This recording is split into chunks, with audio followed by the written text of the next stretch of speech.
মনোবীক্ষণ polyclinic, চিকিৎসার জগতে এক দশক। এখন এখানে সব বিষয়ে ডাক্তারবাবু এক ছাদের তলায়। ফোন করুন 7477799515 এই নম্বরে। বুধবার রাতে কান্দি বাসস্ট্যান্ড সংলগ্ন এলাকা থেকে উদ্ধার হলো আগ্নেয়াস্ত্র। পুলিশ সূত্রে জানা যায়, গোপন সূত্রে খবর পেয়ে কান্দি থানার অন্তর্গত কান্দি বাসস্ট্যান্ড সংলগ্ন এলাকায় রাহিজুল শেখ নামে এক যুবক সন্দেহভাজন অবস্থায় ঘোরাফেরা করছিল। পুলিশের সন্দেহ হওয়ায় তাকে আটক করে এবং জিজ্ঞাসাবাদের পর তার কাছ থেকে উদ্ধার হয় দুটি দেশি বন্দুক ও দুটি কার্তুজ। জানা যায়, সেই বন্দুকগুলি সে কাউকে বিক্রি করত।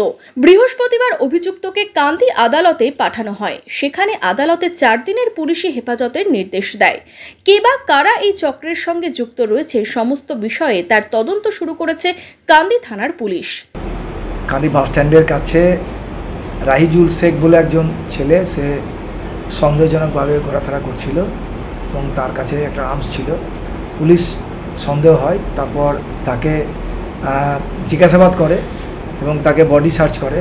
তার কাছ থেকে একটি গুলি ভর্তি ফায়ার আর্মস উদ্ধার করে।